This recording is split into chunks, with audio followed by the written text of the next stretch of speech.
Commissioner Hood. Commissioner Pantazis. Present. Commissioner Lewis. Here. All right, we have a quorum. All right, so if everyone could please put their phones on mute if you're not talking, that will help with the feedback. Place your phones on mute. All right, so we're down to the adoption of the agenda.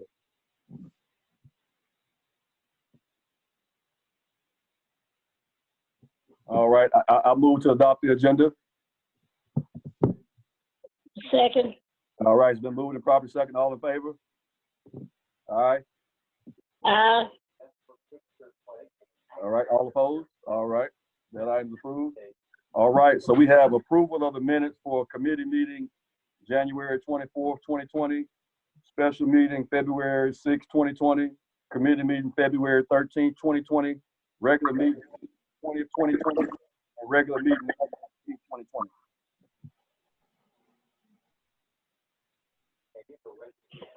I make a motion that we approve the minutes for the meeting January 24th, 2020, February 6th, 2020, February 13th, 2020, February the 20th, 2020, and March 19th, 2020.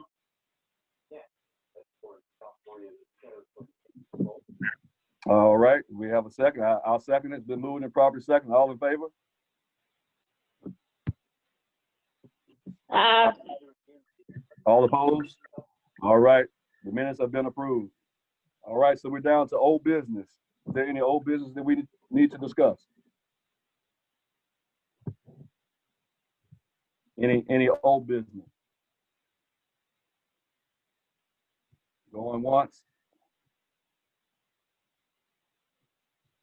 Going twice? All right, one item of business that we do need to discuss is our strategic plan that we went over on Monday, I believe that was.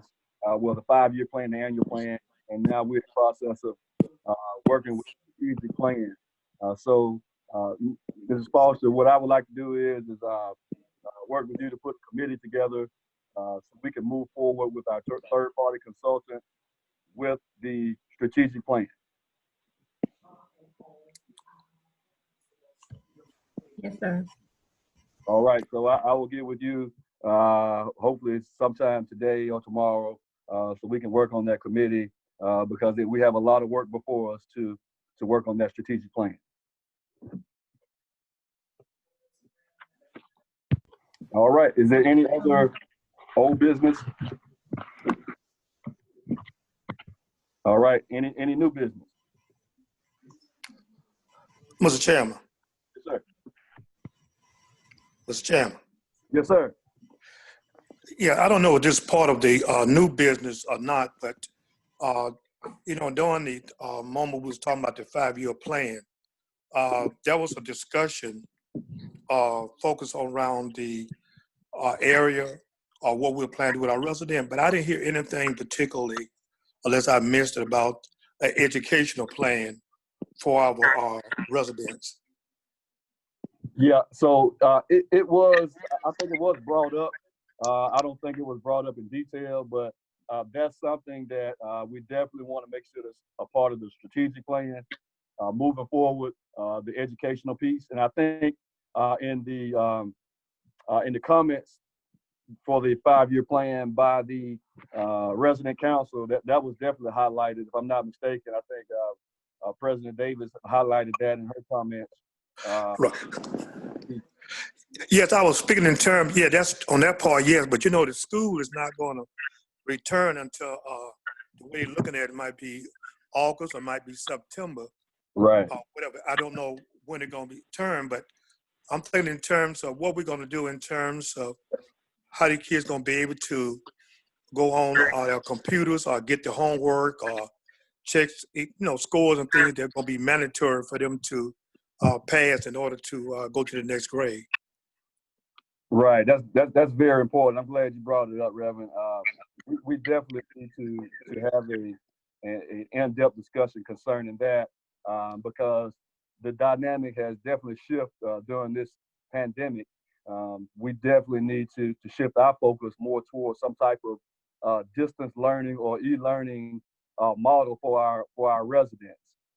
So I would definitely like to further that discussion and see how we can assist our residents. And this needs to happen ASAP because the school year is about to end, and we don't need to get caught in bureaucracy trying to move forward with some type of relief for our residents and our students. So I would like to see.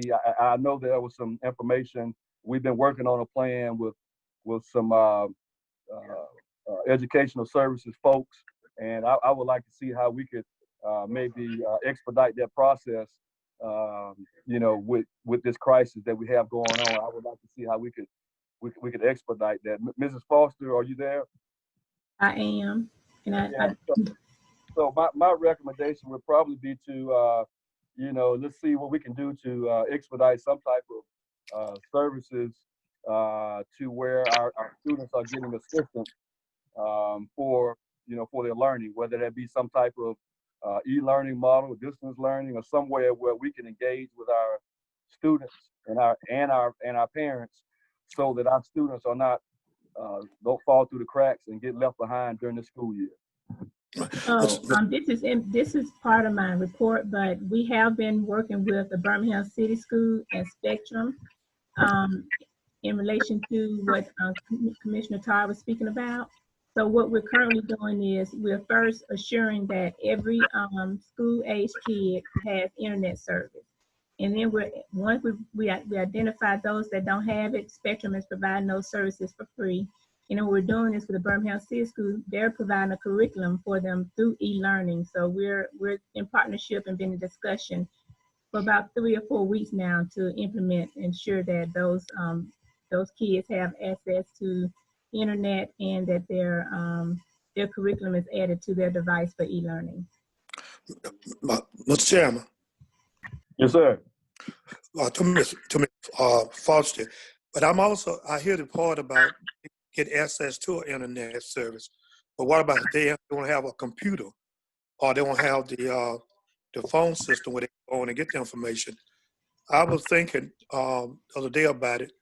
The gym, we got these community centers and these other areas that we can let kids in places, maybe 5 or 6 at a time, if we can put some computer or get someone give us some resources, maybe set some computers up in the facility that we have with the internet service, because some of the kids may not even have a resource to go on the internet, like a computer, so to speak. I don't know, we can set something up in like a lab somewhere in different areas. So Mr. Blankenship, you can verify, but I believe we do have computers at the center. So once the centers are open, they are available to use those computers. But while the centers are currently closed, I've been working with Spectrum and Birmingham City School to ensure that they're able to do a lot of their work at home. So that's what we're currently doing while they're at home, doing the e-learning. Oh, okay. Are closed. But once those centers open, we do have several computers at the centers, so the kids can access during their learning period. Okay, thank you. I'm good. Yeah. All right. Is there any discussion on that? Can I speak? Okay, who is this? Ms. Davis. Okay, yes, ma'am, Ms. Davis, we'll let you speak. Go ahead. The computers, Benjamin Green only had one computer. We only had one. We never had internet service out here at all. And so not only do they need internet service, they're gonna need help, because a lot of them problem with their math and reading at the same time. So if they're doing it at home and they don't know what they're doing, still not gonna pass. I like Reverend Todd when he said maybe 5 or 6 can come in. They need help. Our kids need help. The kids in public housing need help. With their math, because I had several kids out here already failed math and reading and geometry already. All right. But they have no one to show them how to do it. Right. I also So, want to add that in our goals, we do have educational services and resources that we use, moving forward to ensure that there is some type of services and resources provided to the kids, to increase their learning skills. So all it is right. part of our goals moving forward, and of course, we will engage the residents in that communication as well. All right. Thank you, Ms. Davis. And so, yeah, so that just really underscores the need for us to engage with a perhaps a third party provider to assist in tutorial services to help our residents. So, let's continue to push that discussion forward as soon as possible. Okay. Right. Mr. Chairman, one other thing I'd like to kind of bring to bear. As we know that this coronavirus is probably going to be around for a minute. And when we do open our centers, I don't know how, is it going to be legal or what we can do this or not, but we're going to open our centers back up. I don't know if there's going to be a means where we can have somewhere where we can, as they come in, somebody can let them check their temper to make sure there's no fever or something running. In other words, we still need to protect the ones that still going to come in. So we do open it back up. We need a means to make sure that when they come in, they're not positive. So I just think about when we come in, we open those buildings back up. We got to do something with that as well. Right, I agree. We definitely need to have a strategic plan in place for when we do open our centers back up, how we not only keep the residents safe, but also staff as well. That's good. Yes. Yes, sir. Yes, sir. So Okay. let's keep that in mind as well. And Ms. Foster, if you could, maybe put that on your to-do list, looking forward when we do open the centers back up. How, what would that look like, right? So making sure that we do have a strategic plan in place for our residents and our staff to make sure we keep everyone safe.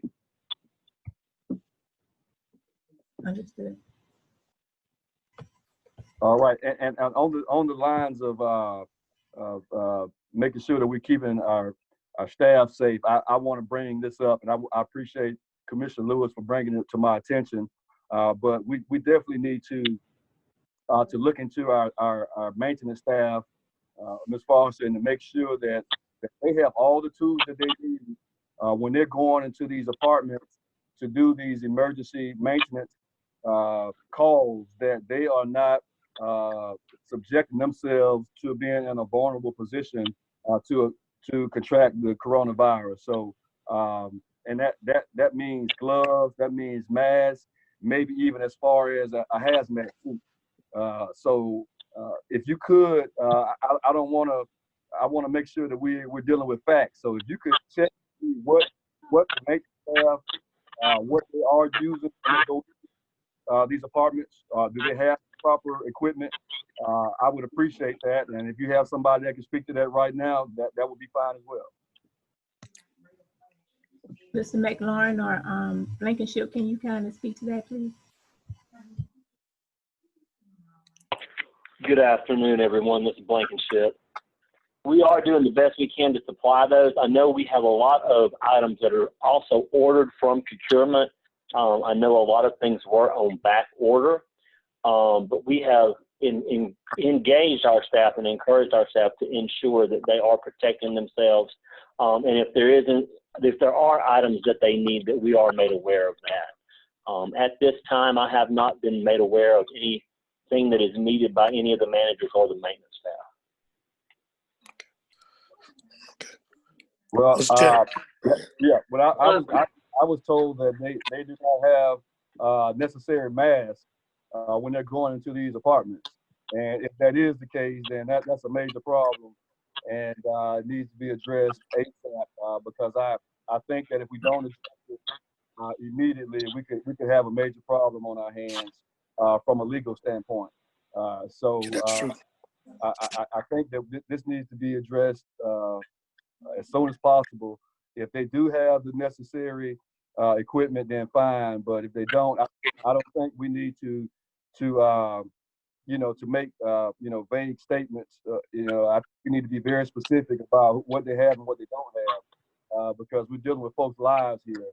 And so I would like to know, you know, as soon as possible, if they have what they need. If they don't, then I'm prepared to expedite whatever I need to expedite, whether that be a letter to HUD or whomever, to let them know that if it's on the purchasing side, we need to speed it up. Mr. Chairman. Yes, sir. We'll start. Once we wrap up this meeting today, I'll start reaching out to each site to verify. All right. Yeah, Reverend Todd, go ahead. Yes, this to Ms. Lewis, Commissioner Lewis. Right in your facility in Freedom Manor, reports just come out about the seniors being more vulnerable to the coronavirus. And I want to know how often is the place being sterilized or going over being whatever they're going to prevent them from catching the virus. Well, the seniors are not in the new building yet. We're still, you know, housed elsewhere. But as far as the maintenance part, a lot of complaints. The residents are afraid for the maintenance to come in. I guess everybody's afraid of everybody because they say the maintenance people are not protected and they don't want anybody to bring anything in. Plus, they don't want anything to go out. So the residents themselves were concerned about people coming into their apartment. Okay. You know, Commissioner Lewis, I know that was a month ago we was talking about the resident had not returned. I thought maybe by this time they would have been back in the facility. That's why I said it like that. I didn't think we'd be a month out and we still haven't gotten them back yet. So what's going on? We were in the process of moving, but they had to cut the move up. We moved one resident, and that resident had to be returned the same day. And Ms. Foster can give you the highlights on why they had to stop the move, and I think it was a staffing thing. Yes, it was concerned that bringing all residents under one building, you know, because at the time we were getting ready to start to move the residents, there were some, you know, nursing homes and senior facilities that were, you know, at risk. So we felt like at the time, leadership felt like it was best not to move them due to, you know, having them all under one building. It'd be safer than to stay in their own unit separately. Okay. And also that the moving company kind of had a concern, you know, moving residents under one building as well. So it's kind of just like, you know, the best interest of the seniors to just leave in their separate unit. Because we put them under one building and then they all come down, you know, through the hallways, you know, you never know who's contracting to who. So it was probably best to leave them, you know, in a separate unit. Okay then. All right. All right. Any other new business? Okay. Interim President CEO's report, Mrs. Foster. Oh, excuse me, Ms. Foster. Well, give me 1 second. We have one additional item that we need to discuss. It's come to my attention that we have a delay on our procurement for our legal services contract. And with that being said, I'm concerned that we may want to make sure that we have coverage, legal coverage for the agency. And Foster, if you could check into the contract that we currently have with Attorney Moore and her agency to see the length of that contract and the dollar amount, because we don't want to get caught during this process without coverage. So if you could look into that and report back to the board as to where we are with the terms of the contract and if it can be amended or extended while we're going through this interim process. Yes, sir. Myself and procurement staff is scheduled to meet after this call to see where we are and what our next steps needs to be.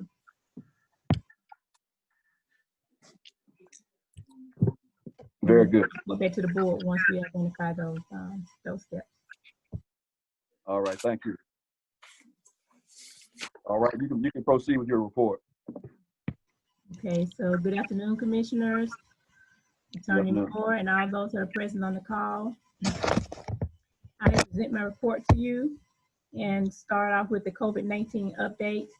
Since the inception of the COVID-19 plan, March 16, 2020, HABD implemented changes on a daily basis.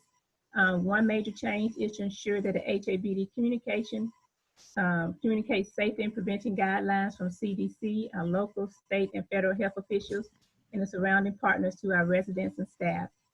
HABD has implemented several communications initiatives to effectively minimize the spread of COVID-19 in our communities. And I would just name a few of those. We've done daily posts to our social media, which includes Facebook, Instagram, Twitter, and on our website. Up to date, we've done about 80 posts, and we received more than 16 people has been engaged with our posts. The most engaging posts were with the website we did with UAB, information regarding unemployment benefit, and information regarding rent payments. So those were our highest numbers coming from those posts. We also created a text message alert, HABD COVID to 797979, and currently have 97 texts engaged in that system. We assign staff to make courtesy calls to all residents in our communities, and we specifically assign the case managers to make calls to the senior residents, and those calls are made daily. We do weekly direct mail to provide updates to the residents in regards to our operational changes. We received about 100, well, we will receive 100 custom yard signs provided by UAB Minority and Health and Disparity Research Center. And what they're doing is outlining CDC health guidelines. And this initiative was through the leadership of Ms. Jonice Thompson, our consultant at March Village Campus of Hope. We received 50 signs yesterday. We're going to receive additional 50 next week, and the staff is putting those signs out tomorrow. And also, HABD kind of picked off that initiative, and we created some yard signs as well to advertise our current office hours and operational changes. And those yard signs are being printed as we speak. Talk about our partnership. We're doing a partnership with UAB School of Public Health to execute a series of COVID-19 related informational webinars with the assistance and leadership of Commissioner Hood. The first webinar took place on April 4, 2020, and it's available on Facebook and YouTube.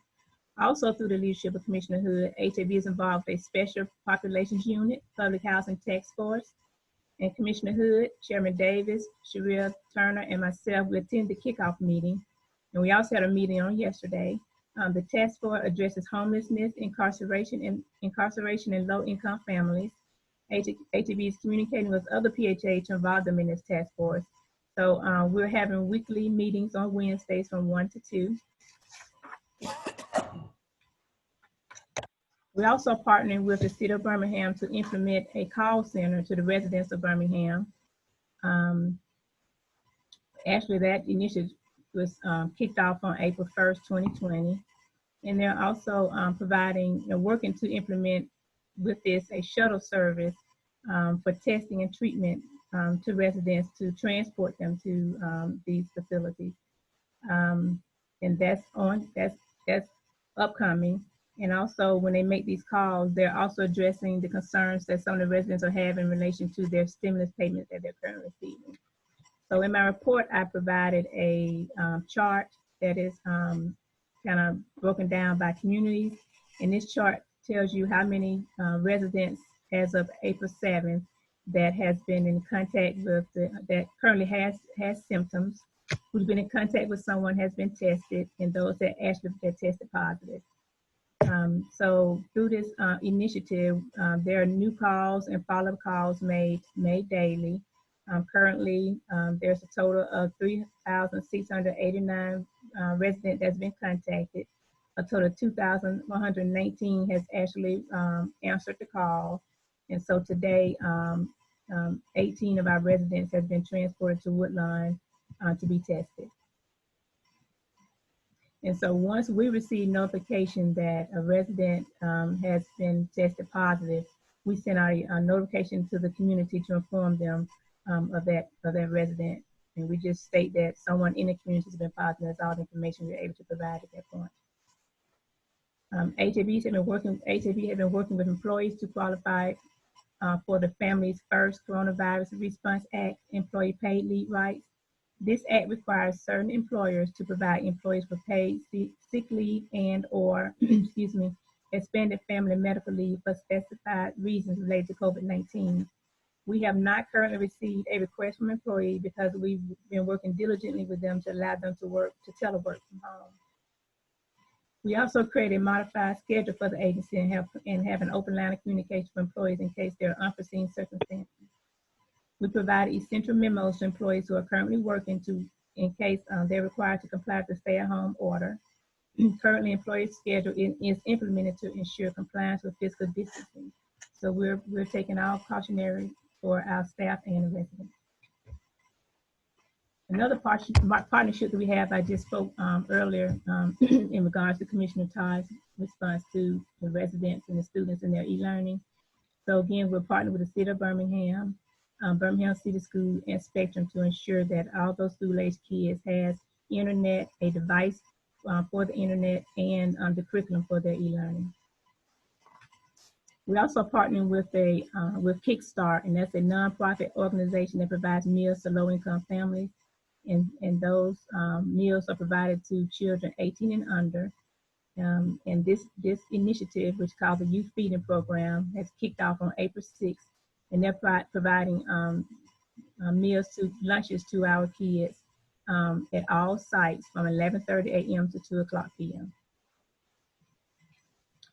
Our operational update, HUD issued a notice April 10, 2020 on the Coronavirus Aid, Relief, and Economic Security Act, which is a CARES Act, releasing waivers and establishing alternative requirements for the public housing program and our housing choice voucher program, which is our Section 8 program. These waivers will provide administrative flexibilities and relief to public housing agencies at the public housing discretion. Each department is reviewing the waivers to determine how it can benefit HABD and the residents we serve. Also, we're working with the local field office because they're doing a review on all our documents such as our procurement bids and our financial payments. Southtown development is currently on schedule and moving forward. HABD staff met with the Southtown Court residents to share updates and kicked off the final assessment to identify the needs and options of relocation. Currently, there are 436 occupied units at Southtown. To date, we received 200 assessments. Within those assessments, we provided in my report, I provided a breakdown of the options within those 200 assessments. The remaining 236 residents will receive their assessment in the mail with an addressed envelope with an option to return their assessment either through mail or at the drop box at Southtown site. And we request to receive those responses by April 24th. Our FSS and ROS coordinators are communicating with the residents daily to assist with needs and relocation requests that they may have. At our Farrington site, Farrington's completion date was scheduled at the end of May 2020. The renovation is still underway, but due to the COVID-19, the completion is estimated to, it'll push back to July 2020. All HABD interior construction has ceased until further notice. This work includes HVAC installation at Kimbrough Homes, Amoresco HVAC installation at Marsh Village, and HVAC repairs phase 1, 2, and 3 at Illerton Village. But we are continuing our external construction with continues at Marsh Village to provide the electrical work for the HVAC systems, and Roosevelt City roof installation and siding will begin early May 2020. Our external auditor firm, Clifton Lawson Associates, they completed the audit timely, and HABD submitted the document to HUD for review. The auditor will meet with myself and the VP of Finance to conduct the closing conference next week. In closing, HABD would like to thank the Resident Advisory Board and the City of Birmingham for their support of our 5-year and our annual plan, and also to the HABD Board of Commissioners for the support and approval of their plan as well. And this plan will be submitted to HUD Friday, April 17, 2020. And this includes my report. All right. Thank you, Mrs. Foster. Are there any comments or questions concerning the interim president CEO's report?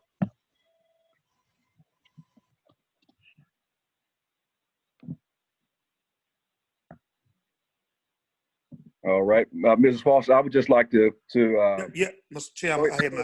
Mr. Chairman, I have a question. Yeah. Ms. Dontrell, when you mentioned that all the interior work has ceased because of the situation we in, do we have to bring those contracts? Because I know they had a time limit when they're supposed to finish certain work. I'm believing that. Do they have to come back now to the board to be extended, given more time, because they was already, I think they were set on a time period when they supposed to finish it. So those are one of the items that we believe that we can do a waiver for to extend the time on those contracts. Okay. So we're in communication with our local HUD office to verify that. Okay, I just want to make sure. Okay, thank you. That's a good question, thank you. All right, any other questions? Mr. Chairman, this is Anthony Hood. First, I just want to acknowledge that I was on the call. I apologize. I got cut off earlier, so I had to call back in on my phone. But I just wanted to commend Ms. Foster and Ms. Turner and the staff for their response to making sure that we're keeping our residents safe in light of the COVID-19. I mean, this is an unprecedented pandemic. There's really no game plan for this. So I just really appreciate the amount of information that they've been making available to our residents through the text messaging platform. I'm proud to see the partnership with the city of Birmingham and the call center, and they're doing the pre-screening with our residents. So just really excited about that, and just really, thankful that we're doing the right thing for our residents. Thank you, Commissioner. Yeah, very good. And to that point, Commissioner Hood, I want to thank you for kind of taking the lead and making sure that the HABD and staff were a part of some of these very key meetings that have been taking place, not only within the city, but throughout the county. And I just want to thank you for taking that lead role and making sure that we were part of that conversation.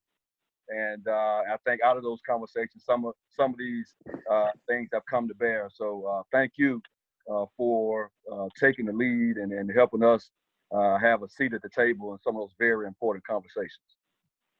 All right, thank you.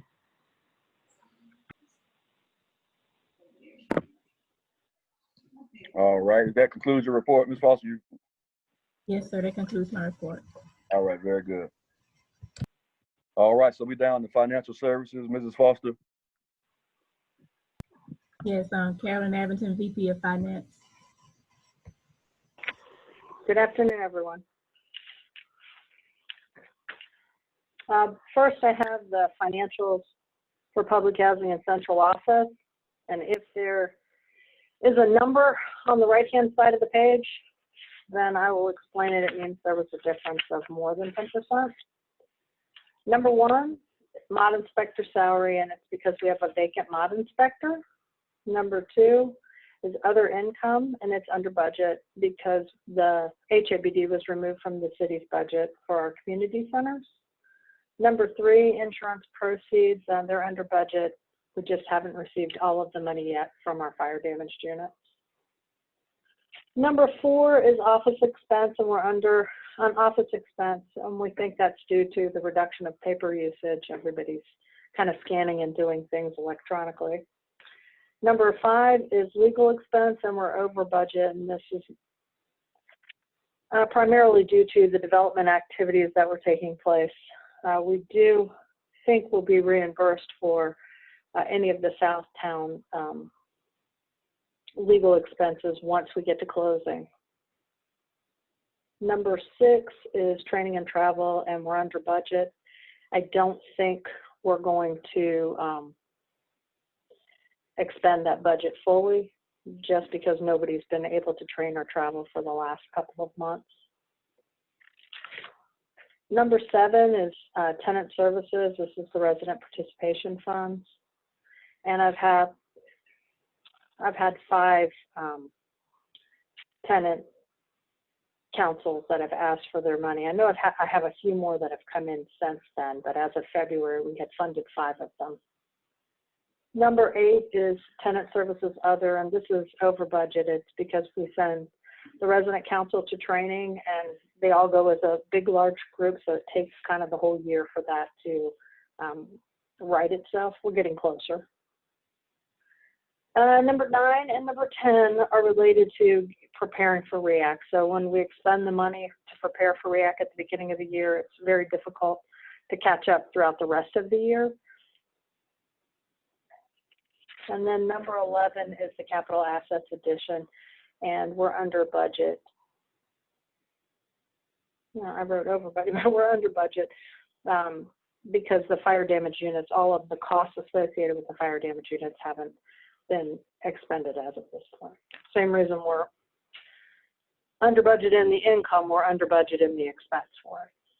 Do you guys have any questions? Yeah, Ms. Abbott, Ms. Lewis. Yes. You said about 5 or 6 councils had asked for their money. Well, Do you have any idea how long it'll be before they be receiving their funds?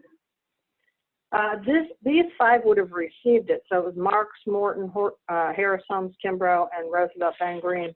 Those sites have actually received funds as of February. Mm-hmm. Generally, when we get the request and it's submitted appropriately, we're able to fund it within a week. If it's not accurate and doesn't have the paperwork that it needs, then it takes time for everybody to get what they need in order to be paid. And I will just say this so that everyone understands that any submission, like any check that's paid, HUD is requesting the backup so that I can go pull the money for operating subsidy. So I need appropriate backup.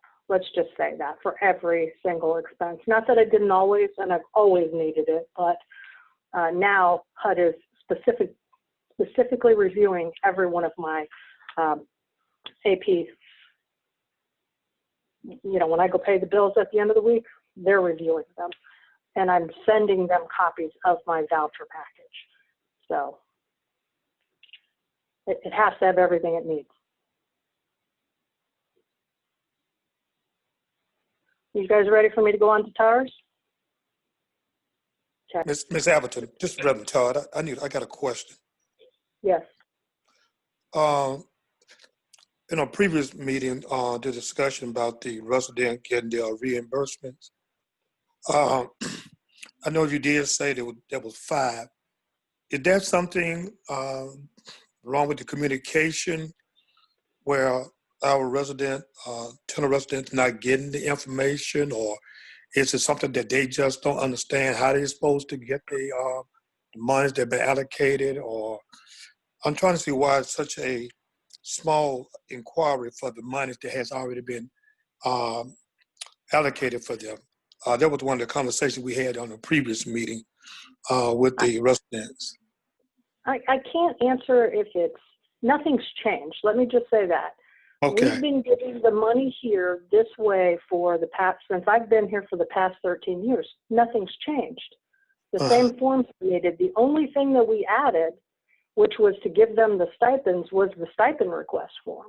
That's the only new piece of information. So prior to about 2 years ago, we didn't give, now it was when Ms. Truman was here we started. So I'd say about 4 or 5 years ago, we started giving officers stipends. But to be entitled to the stipend, you needed to fill out the stipend form, you needed to hold a meeting, you needed to sign in on the minutes.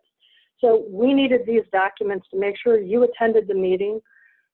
That was one of the requirements to receive your money. You have a meeting, you attend the meeting, you're entitled to the money. You have to provide that information with the stipend request form. So if I don't get that information, then I turn around and I send it back to whomever has sent it to me, generally somebody in resident services, and let them know I can't pay this, I need X, Y, and Z. But we haven't changed anything in all the years I've been here. And some of the people who were receiving money had no problem receiving their money for years and years and years. And then at one point, they just stopped sending the stuff in. And I can't answer why they did that because I don't know. Do you know what? Well, Excuse me. Go ahead. I'm probably one of those people, but I sent it in and my report sat on somebody's desk for over 6 months. So I requested, I got all my packages back. I got it back because it sat there for 6 months and no response. So I asked for it to come back to me. So I have it. My stipend funds for all the residents, the officers had worked. They had all their stipend papers in and everything, and it's still set. So I have it. Nothing was done. So we'll talk about that at another meeting, Ms. Alberton. We can set up a meeting and discuss that. You know, I just don't think now's the time. Ms. I Addington, agree. may I? Well, I'm glad you said something because I sure was going to come in. Okay, let's get some Yeah. order. We have to have order. I will recognize you. Okay, so Reverend Todd, did you have something? No, it has pretty much been said what I Okay. needed to hear. All right, Attorney Fantasia. Yes, Mr. Chairman, thank you. May I make a suggestion that, if possible, Ms. Abington, to compile a 6-month audit of the requests that have been made and the date on which they were paid out? Okay. And that way the board can review that. And if there have been certain instances where a request was made and received, that I can only, and we can look at it. Mr. Pantassis, I can only provide that information once it's received in my office. Oh, So that's all I'm asking for. I mean, obviously, if the office never received it, and if there is a place where it would have been received prior to you, and there's documentation of that, I would want to see that too. But am I correct that all the packets are supposed to be submitted to you directly? No, they go through resident services to accounting. They're supposed to be complete when they get to accounting. When they're incomplete, we send them back to resident services telling them you're missing X, Y, and Z. So would resident services have a record of all packets received? They may, I don't know. I'm not the record keeper, so I would not answer that. But I can tell you what we've received here, and I think I can tell you what we've sent back. Okay. So that, which I think will be helpful to you. Well, Ms. Foster, can we work with resident services too to figure out if there are records of that, and if there are not records of that, I would suggest that we start keeping a record of it. Yes, sir, will do. Yeah. So Attorney Fantasis, we do have a compliance officer, a internal auditor that would handle any internal compliance or audit. So that would go to her if you would like to see a 6-month or whatever type of audit or compliance. That would go to Mrs. Todd. Okay, that would be great then. I mean, it sounds like this is a pretty big concern for everybody. So, instead of just talking about it, I think we should see it in writing. And if there are gaps if there are gaps in our process, then let's figure it out. I mean, the record will tell that. And if we haven't been making records of these issues, then we need to start doing that. Right, and that's fair, and I 100% accept that.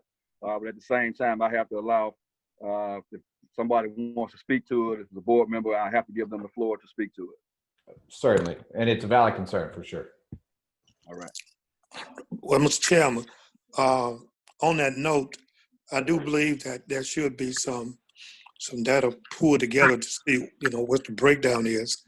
And I was just thinking while we was talking, I wonder, does it have anything to do with new people coming in and not having the information on what they need to do? I don't know. Just, some type of training might need to be reintroduced to them. Just to let them know how to do something. I might be all based, but I don't know. But there is a communication apparently that is not going forward because I'm quite sure people won't like to have their money for the community, for their community, and for the residents. And it just seems like there's something going on with communication, or people don't understand the process, or maybe we need to look at our process and see whether now our process is effective. I know we've been doing it for a long time, but I don't know. Maybe we need to look at some things that maybe we need to change and see how can we make this more affordable to other people. It might be an easy thing to do to simply put together an educational packet to both mail and email out once a year to everyone that's in charge of making the request. And that way, Commissioner, And So- we okay. Excuse me, can I say something? This is Ms. Davis, the president of the CPAB board. Please, I'm gonna just use her for an example. For years, she's been trying to get her stuff in line so that she can receive her funds. Since she's been president out there in Southtown, she haven't received a dime, and it come from she not getting the help that she needed because it went back to say that she had to have her bylaws, and so found out that they got the copy of her bylaws already there. So stuff that she needs to go down to open up an account. Thanks. These are things that we've been having problems with getting done for the resident council.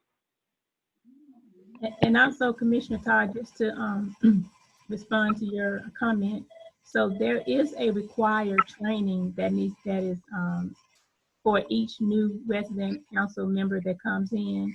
And there should be a training each year. So during this audit time, I guess we can verify that those protocols are in place as well. Okay.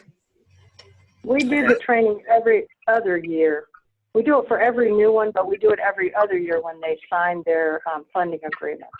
It's part of the sign off for the funding agreement. So whether you've been trained once or you've been trained 10 times, you still have to come to the training, and it's pretty much everybody on your resident council that must show up. All right. Well, very good. Mrs. Foster, what I would recommend is that we work alongside our compliance internal auditor and to check and make sure that our process is in compliance with our policy. So if you could work with the internal auditor and compliance person on that, I think that needs to be the first step, and then from there, I think some additional training should be helpful. Yes, sir. No. Okay, All Ms. Foster, well, this for everybody. The resident council go to training every year with NASA, so the resident council is pretty much trained on what to do. Yep. But Right. everybody need to be familiar, and we usually go by what 24 CRF flood requirements. So they're doing what it's like Reverend Todd said, there's a breakdown. We all need to sit down and meet. We go by the 24 CRF guidelines, but when you start adding in new rules that HUD don't require, that's where we have a problem. I can tell you that right now. You cannot change bylaws that you have bylaws for you. You have your bylaws. When you try to write new bylaws for no reason, that was a breakdown. That's where it all started. So when we meet, we can air all that out because every site has bylaws that they've been had for, and I think they're down in Montgomery. Everybody had them, so it wasn't no need to get new ones. Exactly. That was just one of the problems. All right, thank you. So if Ms. Foster, if you could work with leadership, the resident leadership on putting together a meeting as soon as possible so we can talk through these items, that I think that would be very helpful. Yes, sir, we do. And again, on the internal side, let's work with our internal auditor compliance person to make sure that we are in compliance and doing everything that we need to be doing on our end.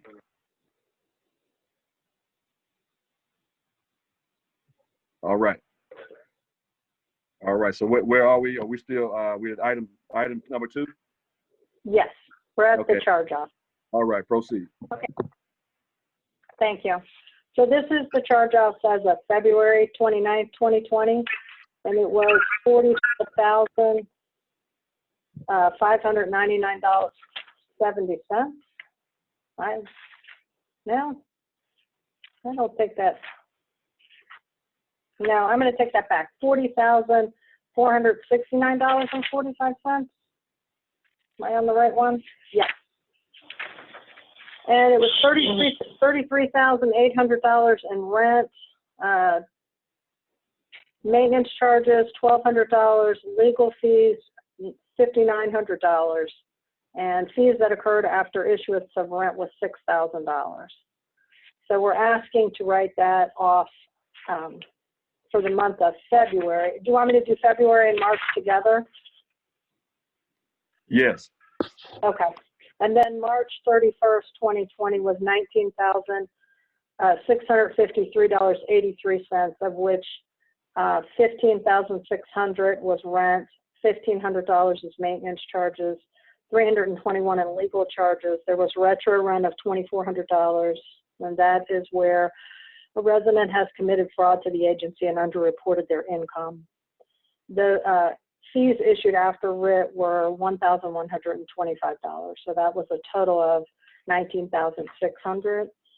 And I have put in the charts that you guys have asked for, where you can see the actual charge-offs per month, and in addition, the write-offs comparing 2020 to 2019 fiscal year, and we are about $240,000 less than we had been as of the previous fiscal year at the same exact time. Do you have any questions?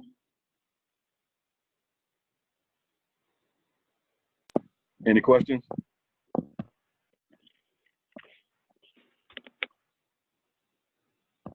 All right, hearing none, I move to approve the charge officer period ending February 29th, 2020 and March 31st, 2020.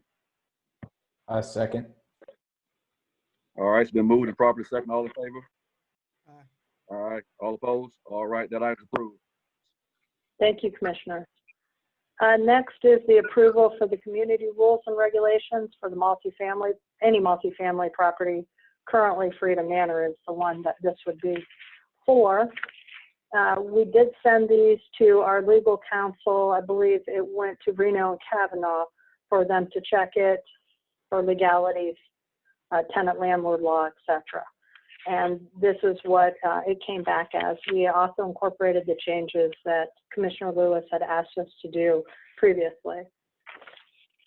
And this is what we would like to attach to the Freedom Manor lease. Do you have any questions?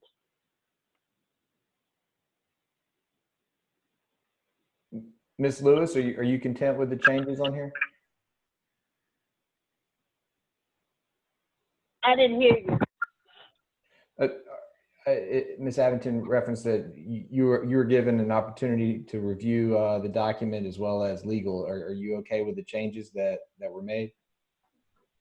Oh, yes, thank you. Yes, I was okay with them. Sounds good to me then. Yeah, that was my only hesitancy. I just wanted to make sure, Commissioner Lewis, that you were fine with the language.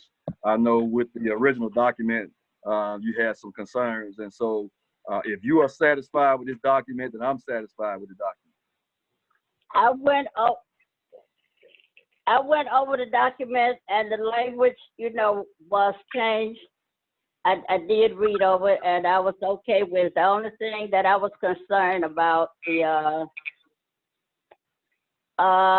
safety, the pull cords, and the spouse assured me that that was being worked on. So other than that, I'm good.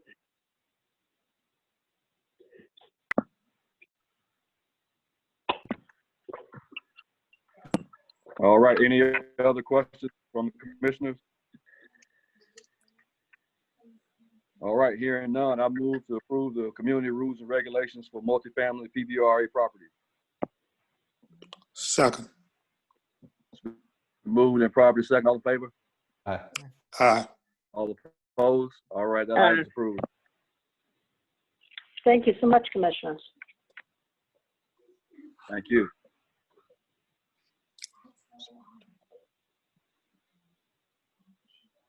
All right, we're down to housing operations. William Blankenship, VP of Housing Operations. Okay. Good afternoon again, everyone. Commissioners, before you today is a request for board action. This would update and amend the wording in our admissions and continued occupancy policy as it relates to domestic violence and natural disaster preferences, while also adding wording for displacement through governmental action. The action will more clearly define the local housing preferences regarding domestic violence and natural disaster, while adding wording to include displacement through governmental action that was not previously included in our ACOP. Do you have any questions on the proposed action? Seems like a great addition to the form.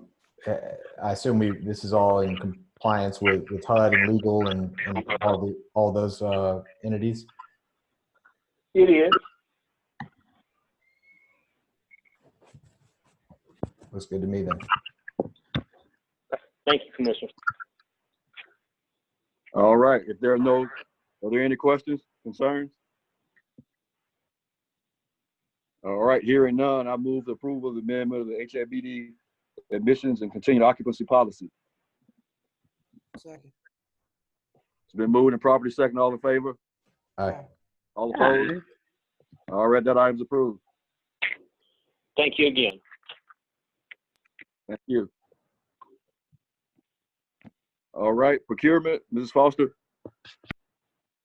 Edwards, the Director of Procurement. Good afternoon, Commissioners. I have 3 action items to present to you for approval. The first of these items is the approval of award of contract for lawn care, landscaping, maintenance services. The HABD requested bids from lawn landscape maintenance service firms for 13 properties, 12 properties, and the McCoy building. Contractor will furnish all labor, equipment, materials, consultants, and sub-consultants necessary to perform the work. 13 contractors submitted bids in response to the IFB. All bids were submitted, were reviewed for compliance, and all requirements as outlined in the solicitation. The following reflects the cost of service based on the lowest responsible bids submitted to provide the requested services. Management recommends award of a contract to Miracle Landscape to provide lawn care, landscape, and maintenance services for Illerton Village in the amount of $52,326. Also, Southtown Court for $49,210. Marks Village for $78,508. Tom Brown for $47,082. Morton Simpson for $58,824. Harris Holmes for $29,298.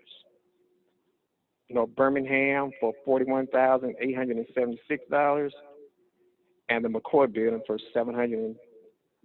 $334. Also, an award is also recommended for Nature Care Lawn Care Services for the Collegeville Center in the amount of $85,900, and the Smithfield Court Community for $78,400. An award is also recommended for Supreme Clean to provide lawn services for Cooper Green in the amount of $74,300. Also, an award is recommended for AP Lawn Care to provide lawn care services for the Kimbrough Homes Community in the amount of $55,400, and the Benjamin Green Roosevelt City Community for $53,500. Does the Commission have any questions? Excuse me, the lawn service, not with that, but if you destroy, if the lawn company destroys somebody's property, who is responsible for that? Are we responsible or the lawn company? No, ma'am. The contractor is responsible. That's why we require them to have liability insurance. Mm-hmm. So it should be covered under their liability insurance. What has to happen is if there's an incident that happens on site, it needs to be reported to the manager, and their manager will get with myself so we can go and contact the contractor to make sure that they rectify the situation. Okay. Okay, thank you. I got a question, but if the manager told the lawn care service to do it, then who's responsible for that? Say that again. If the manager told the lawn people to do it, who is responsible for that? If the manager told the lawn care service to cut the grass, is that what you're stating? To cut what they weren't supposed to cut. I'm not familiar with an incident like that, so I wouldn't know how to address that right now unless the incident comes up. But I'm not familiar with an incident like that happening. Well, my yard was destroyed, both sides. All my plants was pulled up from the ground. people say that the manager told them to do it. So my question is, who are responsible for my flowers and stuff that they tore up? Because they weren't cheap.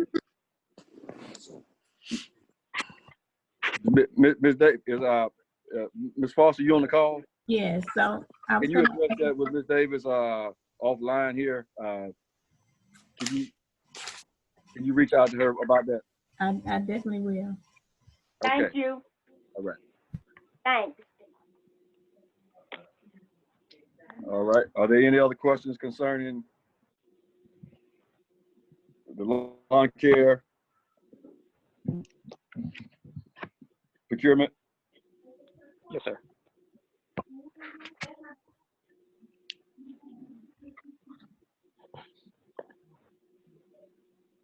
Are there any questions?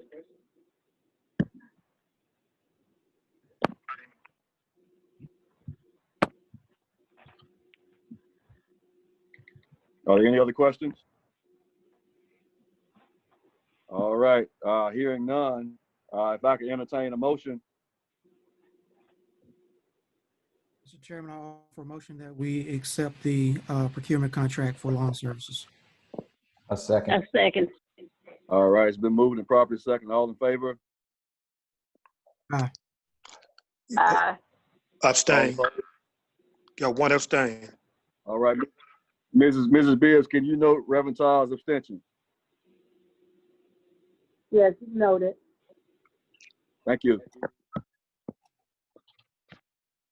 Okay, thank you, Commissioners. All right. All right. The second item. The next item. For automotive services. Yes. Yeah. The next is approval. Okay, the next is approval of award for automotive fleet management services. The Housing Authority of the Birmingham District requested proposal from qualified companies to provide automotive services fleet management. 2 firms submitted proposals in response to the RFP. All firms were evaluated by the evaluation committee appointed by the president and CEO. 1 firm scored in competitive range of 70 points or above. Fleet Professional Services received an overall score of 81 points and submitted a responsive and responsible offer. Therefore, management recommends award of a contract to Fleet Professional Services to provide automotive service and fleet management. Are there any questions?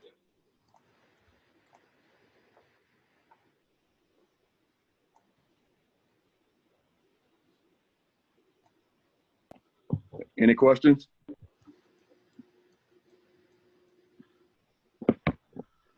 All right. Hearing none, I move to approve the award of contract for automotive services and fleet management. Second.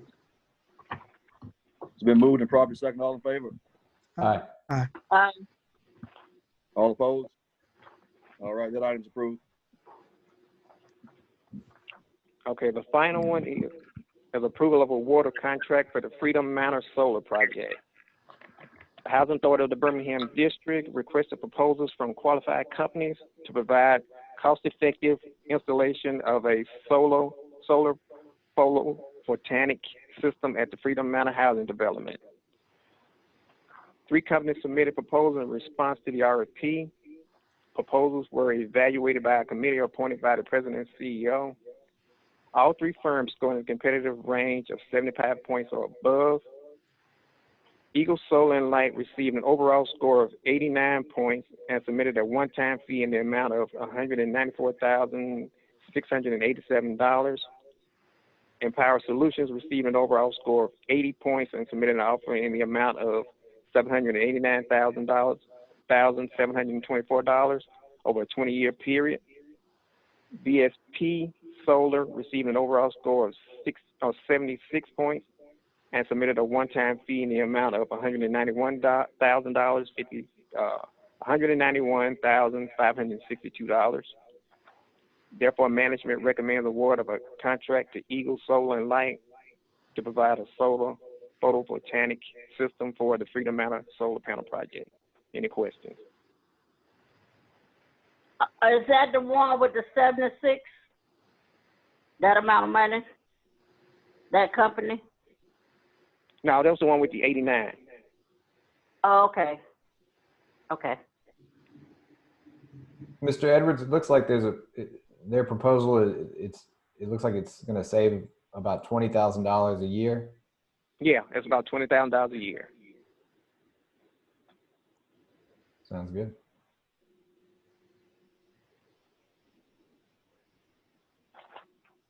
Any further questions? Mr. Chairman. Yes, sir.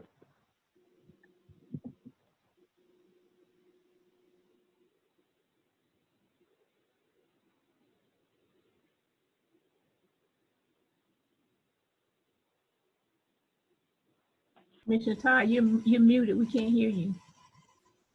Can you hear me now? Yes, sir. Okay. This solar lighting, is this going to be one on the inside or around the building? I mean, I'm trying to make sure I'm understanding of the proposal here. It's going to be a roof-mounted system. Okay. All right. Okay. Okay. You're talking about solar system coming through the roof. Okay. My mind was on lighting. Okay. We good. Okay.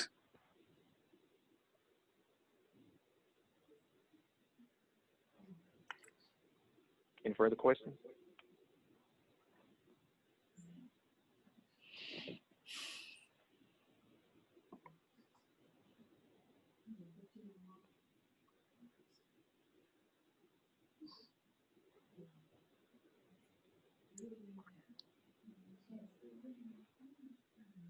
I don't see Chairman Davis's box. I wonder if he got disconnected. Okay. If there's no further questions, are there any questions? If there are no further questions, then I will go ahead and move that we accept this this procurement. Can I get a motion?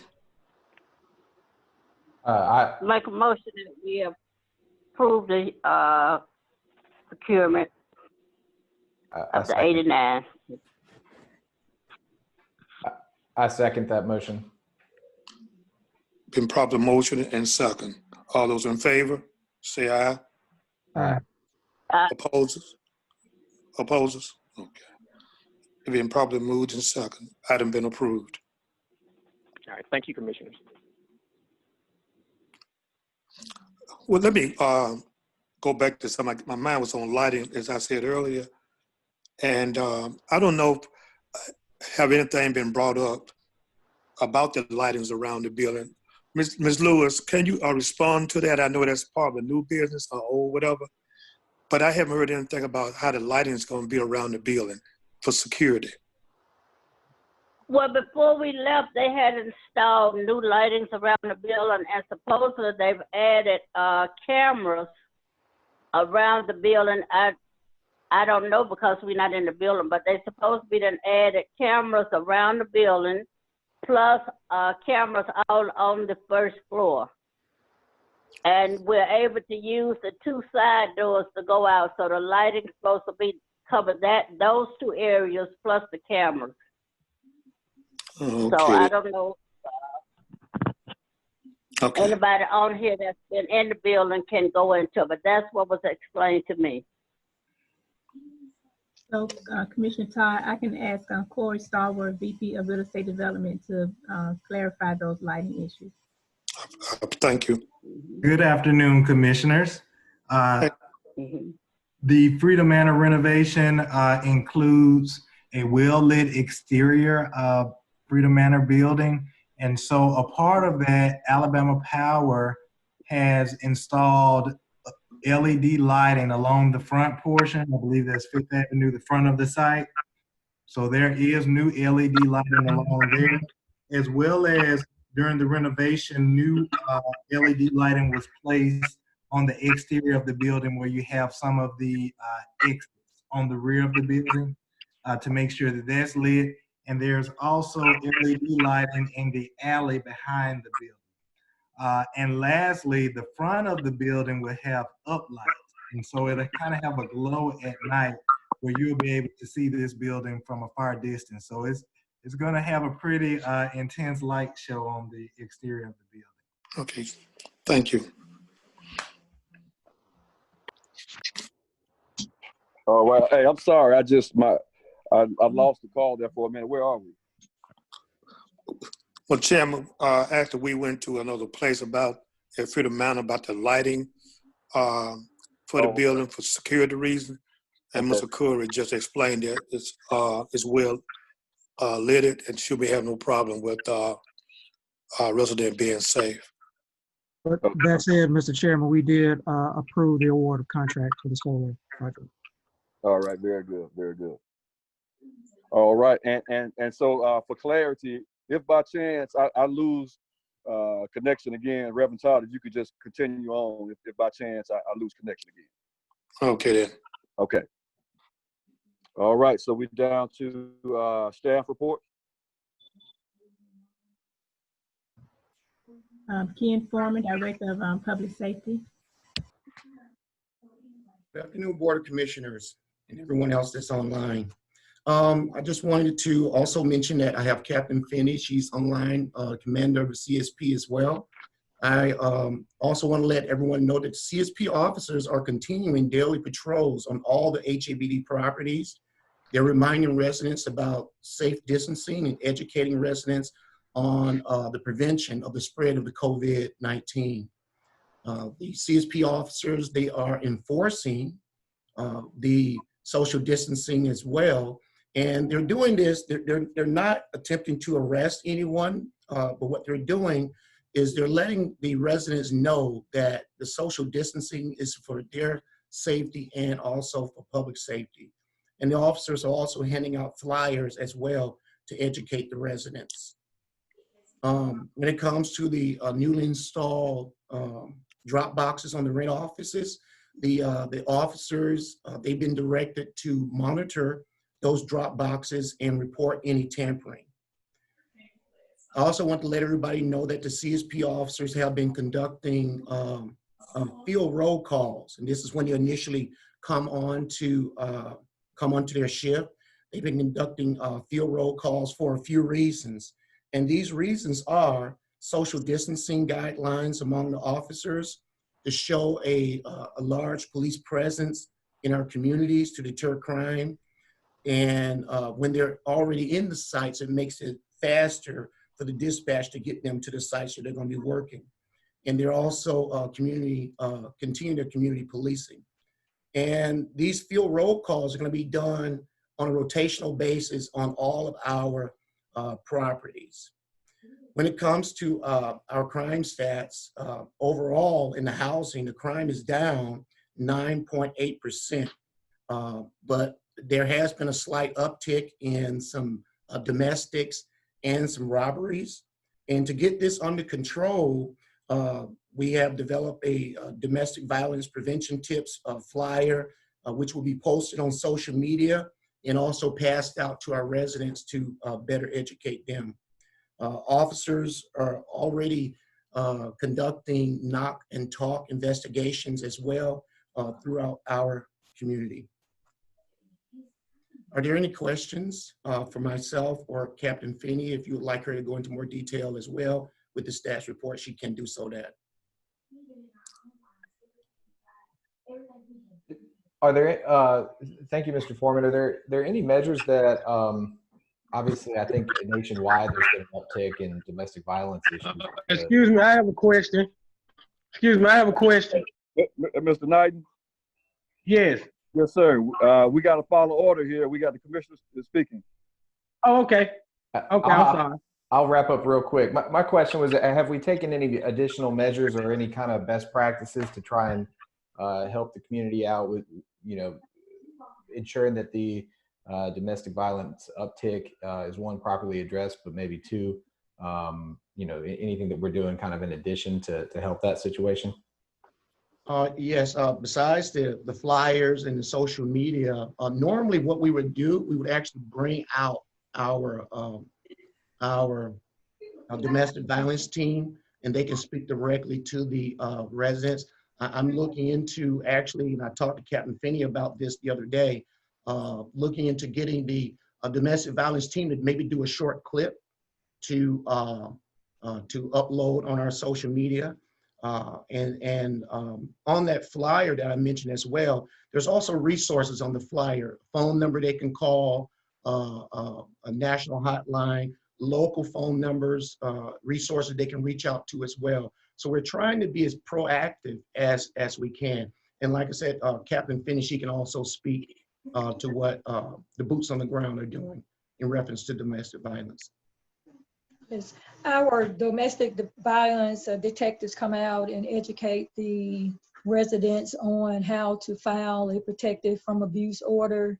And right now, since the COVID-19, we've decided to go and pull what we call a DAM report.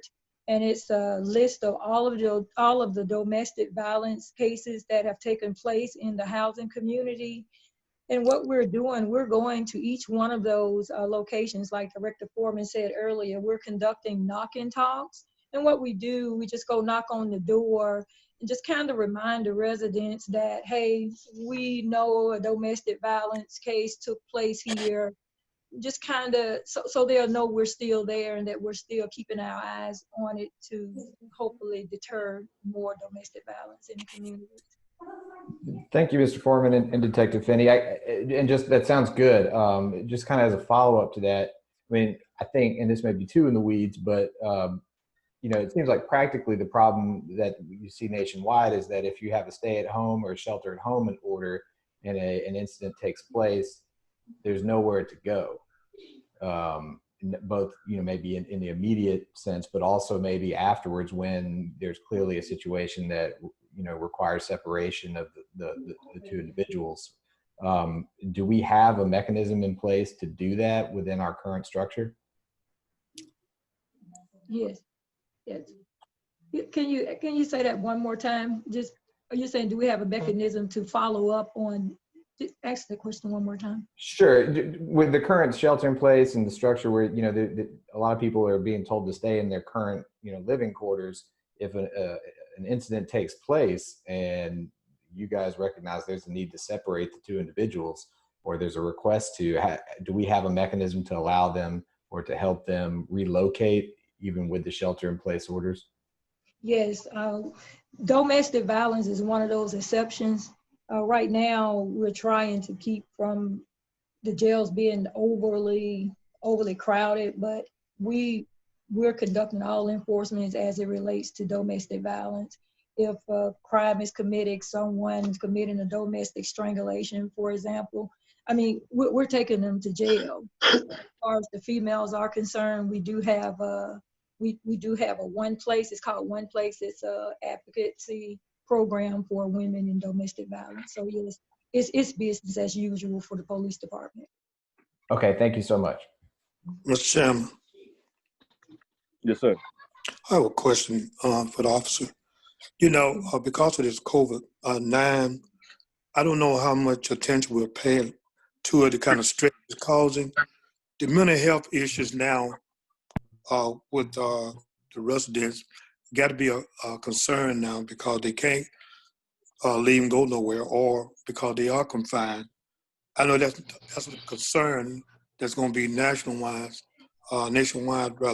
about mental illness. I want to know how the the officers are dealing with a case they might appear to be somewhat of a mental illness in this situation. Where are they being transferred? What do you do with mental ill cases, if you had any, to deal with? Yes, on our we do have policies in place how we deal with the people with mental illnesses, especially if they're causing or going to cause alarm to someone else or themselves. Of course, we'll take them into protective custody or take them to the hospital. And we can't have a committee, but we have case social workers that work with them. The officers, they'll take them to the hospital and have them psychologically examined by the medical professions. And then our CSO will come in and have them evaluated, and then she'll file a petition to get them help. So yes, we do have, we just follow our same policy as far as mental illnesses are concerned.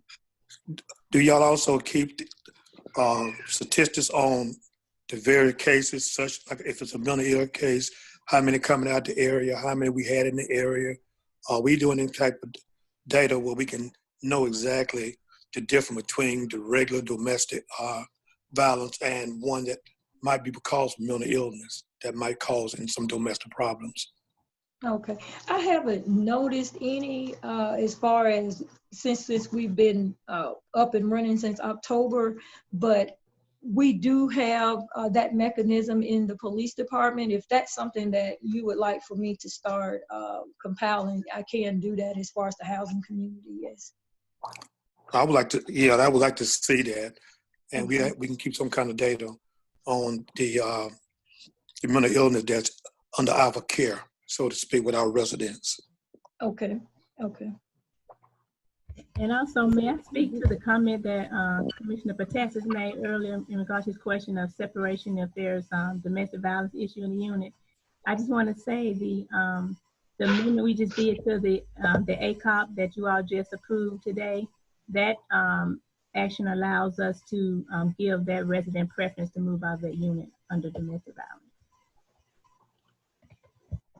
All right. Thank you, Ms. Foster. And Mr. Knight, I'm going to allow you to speak here in 1 second, but I just want to make sure, just a little housekeeping order here. We still have to practice meeting decorum while we're in the meeting. I know this is a little different and we're not at the boardroom, but if we could get everybody's cooperation and make sure that we're practicing meeting decorum through this meeting, and we're going to allow you to speak, you know, when we give you the opportunity to speak, but we just got to have some order here because we could have complete haywire on this telephone, and we don't want that. So we got to make sure we maintain order. Okay.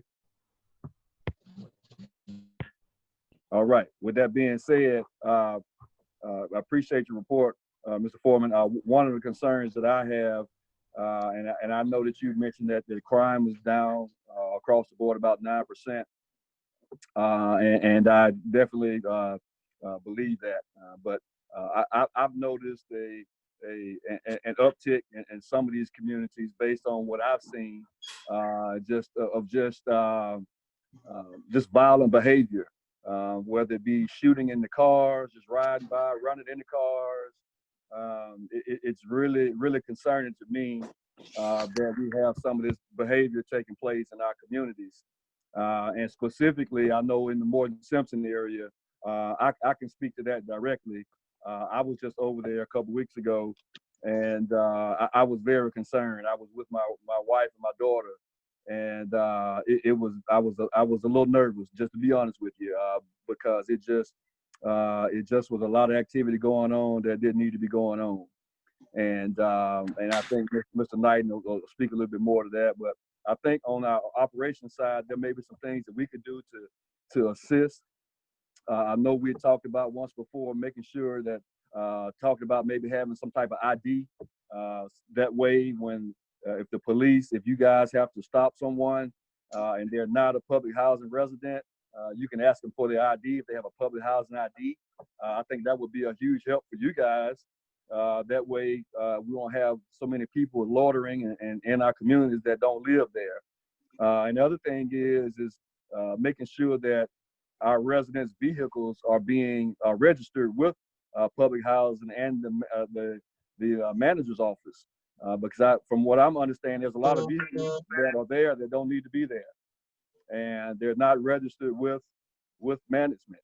And there's been a huge rash of folks running into cars, hitting cars, and all kind of things.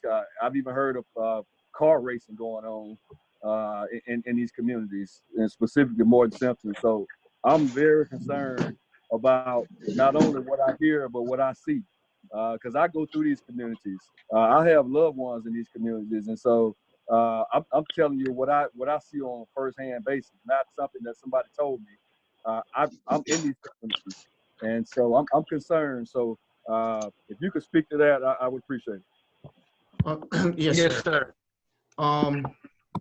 First of all, I'd like to say you're spot on, and I think Captain Finney would also agree. There has been a definite uptick in crime in Morton Simpson area, and all the things that you mentioned. Captain Finney and I were just talking this morning about readjusting the time and the officers when they come on, when they're in the community, because what the situation is, a lot of times the community will learn the schedule of the officers.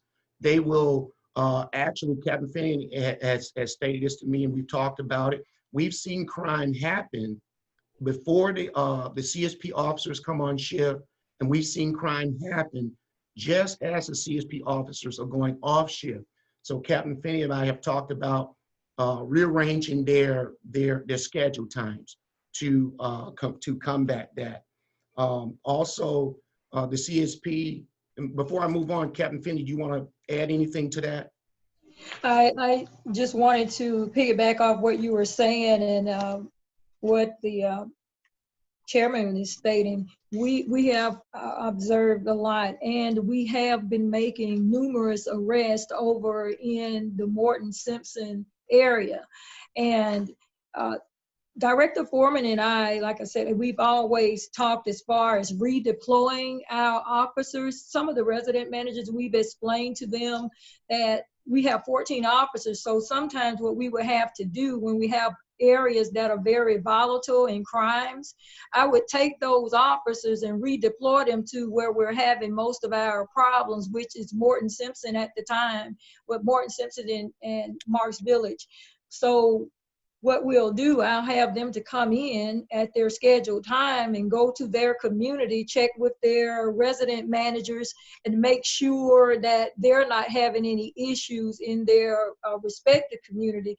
But after they check with each one of those resident managers upon them getting to work, I redeploy them to Morton Simpson or another housing area that's having volatile crimes. But with that being said, just within the last 5 days, we've actually we had a car chase over in the Kingston Morton Simpson area where one of our officers he apprehended a male in a stolen car. At the same time, we were apprehending the guy with the stolen car. Another officer heard gunshots. And with all of our officers being in that area at that particular time, they were able to subdue him while he would come out and shoot when all of the police were in the area. I don't have any idea, but we were able to apprehend him. That particular day, we made almost 4 or 5 arrests right there in Morton Simpson. So we're trying to stay on top of it. I would also like to add that we have some very competent officers assigned to Morton Simpson. That's Corporal Connor and also Officer Long. And they have been doing a great job with what they have. As everybody knows, they're on the front line. And the job has always been tough, but it's even tougher now with the COVID. But they're still keeping up. When it comes to knowing who's on property, who's not on property, we do have the guest list, and we have a trespass list that we've newly formulated as well. And we've given the CSP officers, Captain Finney, Sergeant Cleveland, access to those lists so they can stop an individual, get their ID, and then verify it through the HABD website, guest list and trespass list.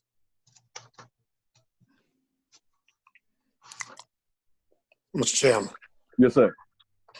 To Mr. Foreman, Director Foreman, how many crime reports are being reported to you, and what kind?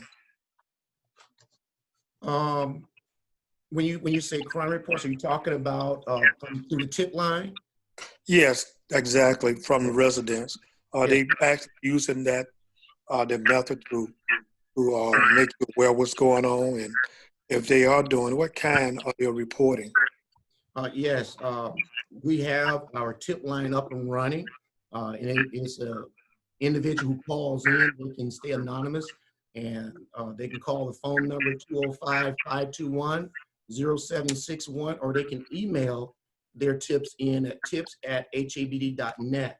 And they can also upload videos of crime or property violations. And to speak to your question about what type of crimes that are being reported, number one is drugs. And number two would be policy violations.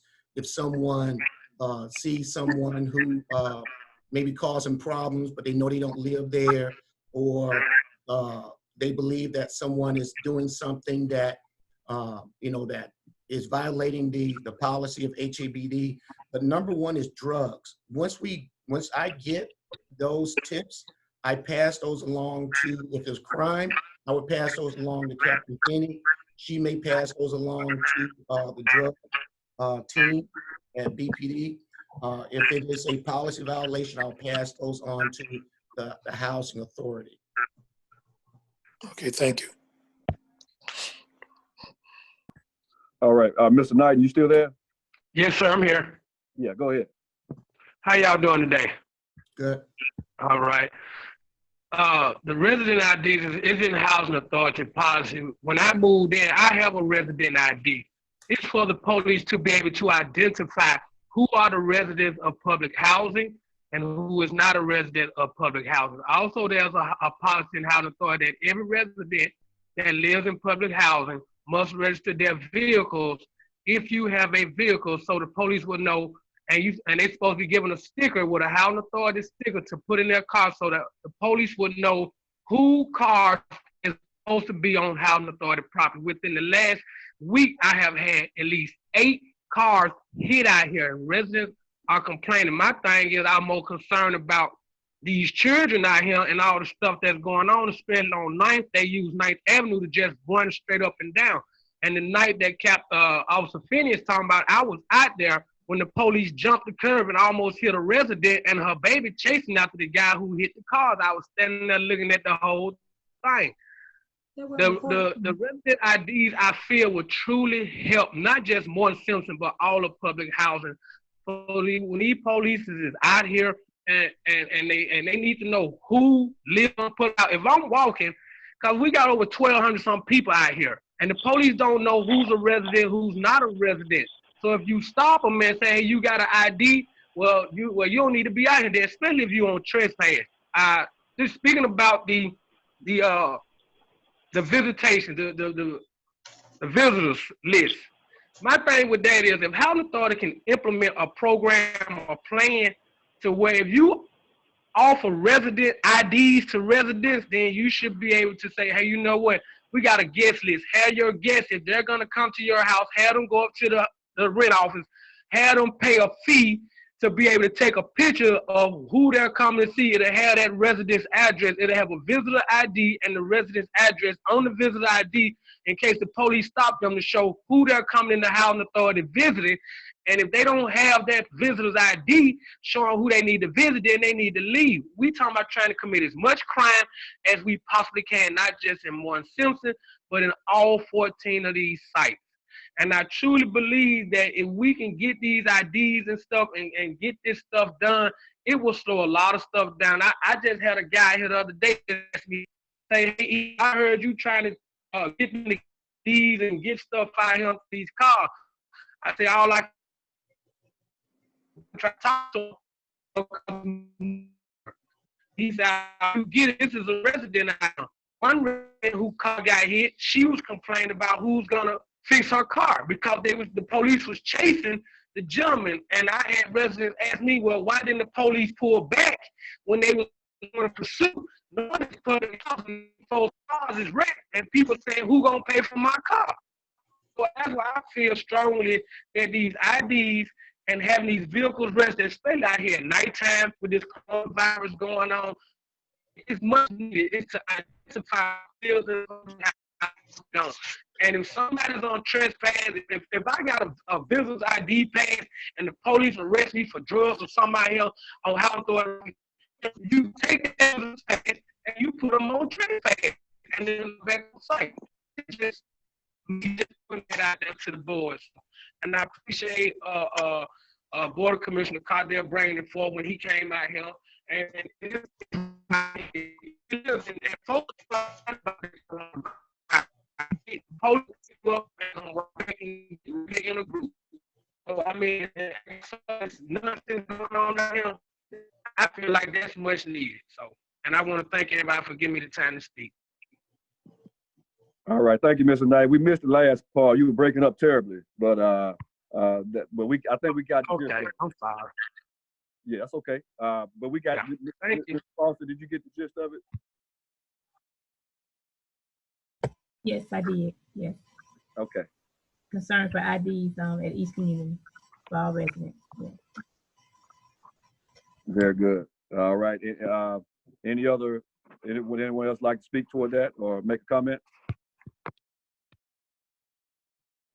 All right. So right now we are open the floor up for persons desiring to speak before the board. We're going to operate like we normally do. We don't have a sign in because of course we didn't have the luxury of having you sign in. So we're going to give you the opportunity. Mrs. Bibbs, are you there? I'm here. Do you have your time clock ready? Yes, sir. Okay. All right. So anybody desiring to speak before this board may do so at this time.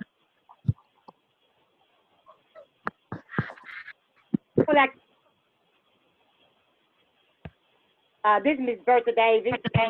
Yes, ma'am. My concern is,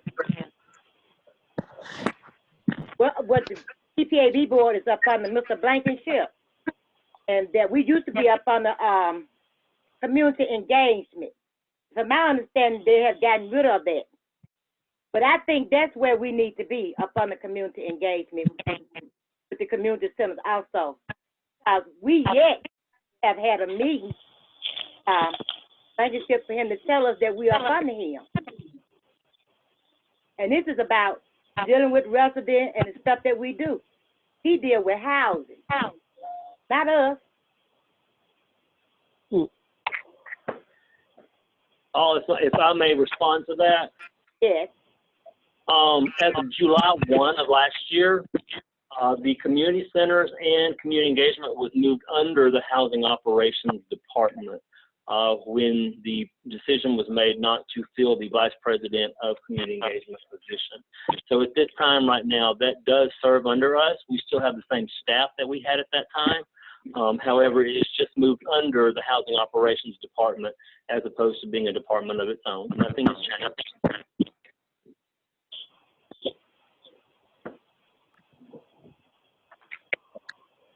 All right, is that it, Ms. Davis? Yeah, that's my concern, is that we do different things. Nobody has sit down to us so we could be on the thing that we're doing. Anytime we get with somebody that they put to work with us, every time we get ready to do something or we come up with something, that person has so much other work to do that they really can't. And that's why it takes us so long sometimes to do something. We get it done, but it takes us a while. Because when the person that's supposed to be working with us cannot do everything that we need at the time we're doing it. Time. All right. Did you get that, Mrs. Foster? Yes, sir. Making note now. All right. Yeah. So it seems like a lot of it's going back to communication. I've been hearing that a lot, where we're just not communicating properly. No. Yeah. So we're working on a comprehensive strategic plan on communication. That's at the top of the list. All right. Is there anyone else that desires to speak before this board?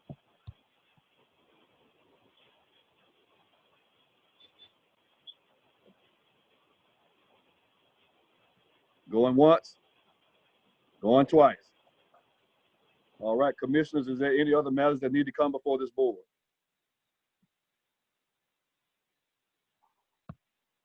Are there any other matters that need to come before this board? All right, hearing none, if I can entertain a motion to adjourn. I'll make a motion to adjourn. Second. All right, it's been moved and properly second. All in favor? All opposed? Yes. All right, this meeting is officially adjourned. Thank you. Y'all stay safe. Bye-bye. Bye-bye.